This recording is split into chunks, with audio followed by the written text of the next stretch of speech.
UP सरकार के कार्यकाल के 4 साल पूरे होने पर मुख्यमंत्री योगी आदित्यनाथ एक प्रेस कॉन्फ्रेंस कर रहे हैं। आइए सीधा रुख करते हैं। से गन्ना मूल्य का भुगतान नहीं हो पा रहा था। राज्य सरकार ने 2017 में जो कार्य पद्धति आगे बढ़ाई उसका परिणाम है कि पिछले 4 वर्ष के दौरान हमारी सरकार 1,27,000 करोड़ रुपए से अधिक का गन्ना मूल्य का भुगतान करने में सफल रही और कोरोना कालखंड के दौरान भी हम लोगों ने सभी 119 चीनी मिलों का सफलतापूर्वक संचालन प्रदेश के अंदर किया।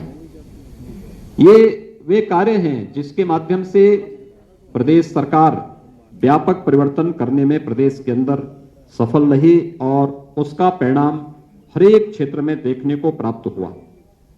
प्रदेश के अंदर चाहे वह ई प्रोसिक्यूशन प्रणाली में प्रदेश ने देश के अंदर प्रथम स्थान प्राप्त करने का रहा हो या फिर अन्य हर एक फील्ड में वे व्यापक परिवर्तन करके दिखाए हैं। प्रदेश के अंदर पिछले 4 वर्षों की हमारी उपलब्धियों में यह भी है कि पिछले 4 वर्ष के दौरान ये वही उत्तर प्रदेश है जिसमें कोई पर्व और त्योहार शांतिपूर्ण तरीके से नहीं मनाया जा सकता था। आज मैं इस बात को बड़े हर्ष और गौरव के साथ कह सकता हूं कि विगत 4 वर्ष में सभी पर्व और त्योहार बहुत शांतिपूर्ण तरीके से प्रदेश के अंदर संपन्न हुए। और यही नहीं, 4 वर्ष में प्रदेश के अंदर कोई दंगा भी नहीं हुआ, बल्कि प्रदेश सरकार ने पेशेवर अपराधी और माफियाओं के खिलाफ, प्रदेश में शांति भंग करने वाले तत्वों के खिलाफ जो कार्रवाई की वो देश के अंदर एक मानक भी बने और उसके परिणाम देश के अंदर भी और हर एक तबके ने उसको बहुत सकारात्मक भाव के साथ लिया।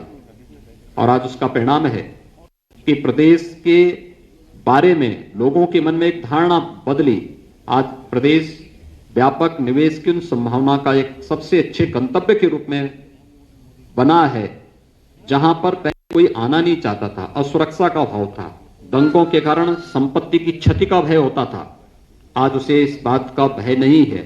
आज हर एक देश और दुनिया का निवेशक का पहला निवेश का सबसे अच्छा गंतव्य दिखाई देता है, तो उत्तर प्रदेश उसका सबसे अच्छा गंतव्य है। पुलिस रिफॉर्म के मामले में भी हम लोगों ने इस दौरान अच्छे काम किए। वर्षों से जो मांग होती थी पुलिस कमिश्नरी सिस्टम की, वह हम लोग प्रदेश के अंदर लागू करने में सफल हुए। प्रदेश की राजधानी लखनऊ और गौतम बुद्ध नगर पुलिस कमिश्नरेट सिस्टम से जुड़ा है। पुलिस के अंदर रिफॉर्म की अन्य जो प्रक्रिया होनी थी या वहां पर पुलिस कर्मियों के लिए बुनियादी सुविधाओं के लिए, चाहे वह पुलिस लाइन में पुलिस बैरक की स्थापना या पीएससी के जर्जर आवासों के स्थान पर उनको अच्छे आवासीय बैरक के निर्माण की कार्रवाई हो, पुलिस थानों में बुनियादी सुविधाओं की आवश्यकता का हो, ये कार्य सफलतापूर्वक संपन्न किए गए। हर एक थाने में 1535 थाने, 350 तहसीलों में महिला हेल्प डेस्क की स्थापना करने के साथ ही प्रदेश के अंदर यह भी प्रयास प्रारंभ किए गए कि जो जर्जर थाने थे वहां पे नए भवनों का निर्माण हो, जिनका क्षेत्रफल ज्यादा था। इस दौरान हम लोगों ने कुछ नए थानों की स्थापना भी प्रदेश के अंदर 59 नए थाने, 29 नई चौकियां, 4 नए महिला थाना, आर्थिक अपराध शाखा के 4 थाने, विजिलेंस के 10 थाने, साइबर क्राइम के 16 थाने और फायर टेंडर के 59 यानी 59 नए केंद्रों की स्थापना भी प्रदेश के अंदर इस दौरान करने में हमें सफलता प्राप्त हुई। अपराध की प्रकृति बदलने के साथ ही प्रदेश के अंदर उस दिशा में नए प्रयास भी प्रारंभ हुए।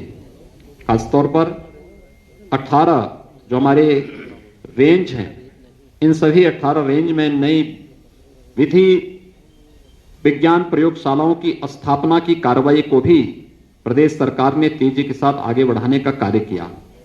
और जो एक प्रदेश के अंदर जीरो टॉलरेंस की नीति अपराध और अपराधियों के प्रति प्रदेश सरकार की रही है, उसका परिणाम रहा है कि 16-17 की तुलना में अगर हम प्रदेश के अंदर कानून व्यवस्था से उसकी तुलना करें या सुरक्षा के मामले में देखें तो डकैती में 65.72%, लूट में 66.15%, हत्या में 19.80%, बलवा में 40.20%, बलात्कार की घटनाओं में 45.43% की कमी भी देखने को मिली है।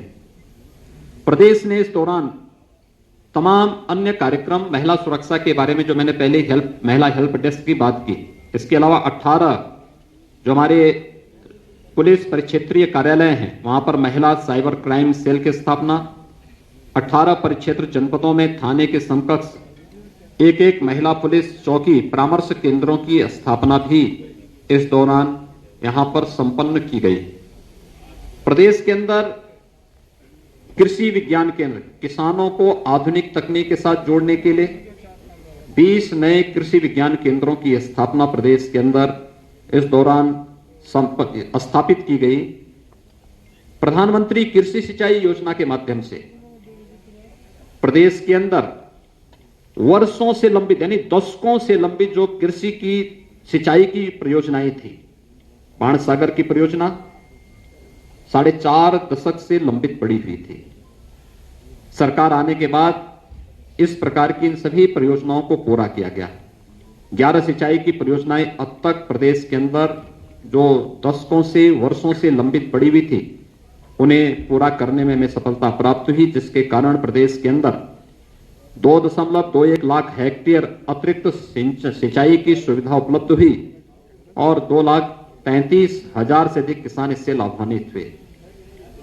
इस वर्ष के अंत तक हम लोग लगभग 9 अन्य सिंचाई की परियोजनाओं को पूरा करने के लक्ष्य के साथ कार्य कर रहे हैं, जो प्रदेश के अंदर लगभग 16.5 लाख हेक्टेयर भूमि को अतिरिक्त सिंचन की सुविधा जिसके माध्यम से प्राप्त होने जा रही है और इसके माध्यम से 40,48,000 से अधिक किसान परिवार सीधे सीधे लाभान्वित होने जा रहे हैं।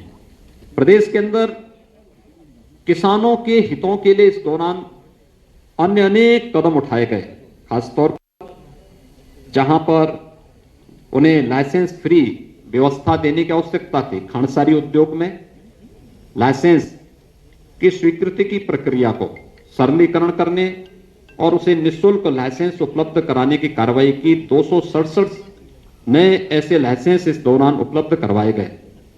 220 नई जो मंडी स्थल निर्मित करने के कार्य हुए। 27 मंडियों के आधुनिकीकरण की कार्रवाई इस दौरान हुई।